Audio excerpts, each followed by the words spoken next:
he was blessed அப்படிதான் நம்ம சொல்லணும்.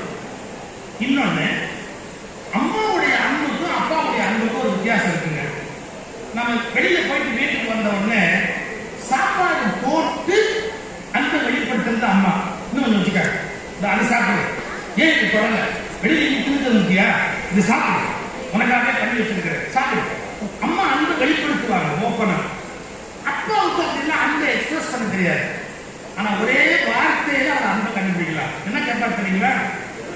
அவன் சாப்பிட்டானா கேளு, அவன் சாப்பிட்டானா கேளு அப்படிங்கிறாரு.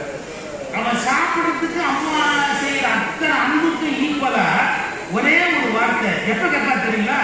அவன் தட்டில கை வச்சு சாப்பிடுறதுக்கு முன்னாடி கேட்பாரு, அவன் சாப்பிட்டானா அப்படிங்கிறாரு. அந்த ஒரு வார்த்தை என்னன்னா, வெளிப்படுத்த தெரியாத அன்பை அந்த ஒரு வார்த்தையில் அப்பா வெளிப்படுத்துகிறார் என்பதுதான் அற்புதத்தில் அன்பு. அம்மா குறிக்கொண்ட அன்பை வெளிப்படுத்துவார், புளியன்ட்ட அன்பை வெளிப்படுத்துவார். அப்பாக்களுக்கு புளியன்ட்ட அன்பை வெளிப்படுத்த தெரியாது.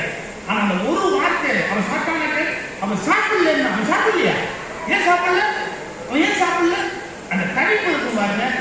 அப்ப அம்மாவுடைய அன்பு புலப்படும், அப்பாவுடைய அன்பு நம்ம தேடி கண்டுபிடிச்சாதான் புதையல் மாதிரி. அம்மாவுடைய அன்பு கழுத்துல போட்ட நகை மாதிரி, அப்பாவுடைய அன்பு பூமியில் புதைக்கப்பட்ட புதையல் மாதிரி. அதுக்குள்ள ஒரு விதமான அந்த பதிவில் இருக்கிற ஒரு தன்மை இருக்கு. இதெல்லாம் அப்பாவை அனுபவிச்சவங்களுக்கு தெரியும், அப்பா அப்படிங்கிறவங்க புரிந்து கொண்டவங்களுக்கு தெரியும்.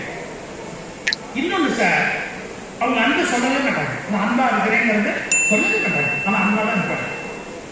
எப்படி? நான் ஒரு அமெரிக்க பழங்குடி மக்கள் பத்தி ஒரு கட்டுரை படிச்சேன்.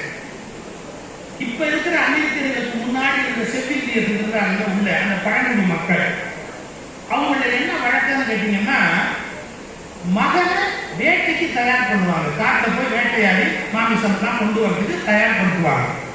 ஒரு 15 வயசு ஆயிட்டா அவன் இண்டிபெண்டா இயங்குறதுக்கு அப்பா தான் ரெடி பண்ணணும், அப்பா தான் அதை கற்றுக் கொடுக்கணும். என்ன பண்ணுவாங்களாம் அப்படின்னு கேட்டா, மகனை கொண்டு போய் ராத்திரி காட்டுக்குள்ள விட்டுட்டு கண்ணை கட்டி விட்டுருவாங்க. கட்டி விட்டுட்டு ஒரு வார்த்தை சொல்லுவாங்க, மகனே இன்னைக்கு ராத்திரி முழுக்க இந்த காட்டுல நீ தனியா இருக்கணும்,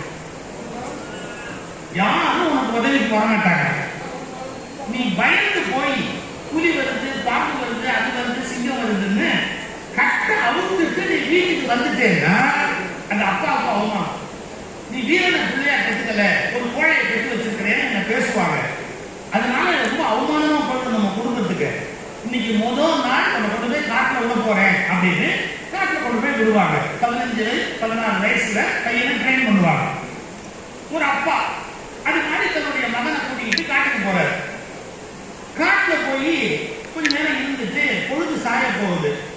அவன் ஒரு குன்று மேல உட்காந்து வச்சுட்டு, இப்ப கண்ணை கட்ட போறேன், ராத்திரி முழுக்க நீங்க கண்ணை அவுத்தரக்கூடாது, அவுத்துட்டா நம்ம மானமே போயிடும், வீட்டுக்கு வந்துடக்கூடாது, புரியுது அவனுக்கு, நல்ல கண்ணை கட்டுறேன்னு கண்ணை இறுக்கி கட்டிட்டு, தெரியுதா தெரியல ரைட்டு, இனிமே அப்பா கிளம்பிடுவேன், காலையில நான் வந்து உன்னை மறுபடியும் வந்து பாக்குறேன், தைரியமா ராத்திரி பார்க்கிறது அப்படின்னு. வேணும்னா பக்கத்துலயே மரம் இருக்கு, அது மேல ஏறிக்க, பக்கத்துல மரம் இருக்கு, ஏறி உட்காந்துக்கோ அப்படின்னு சொல்றாரு.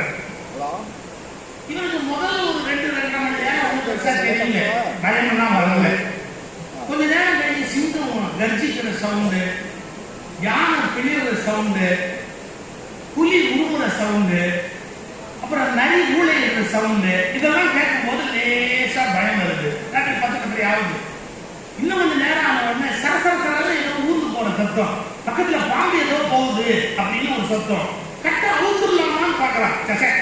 அப்பா சொல்றாரு, குடும்ப மானமே போயிடும், நீ கட்ட அவுக்கக்கூடாதுன்னு சொல்லி இருக்கிறாரு. ஆனாலும் ஒரே பயம் அவனுக்கு.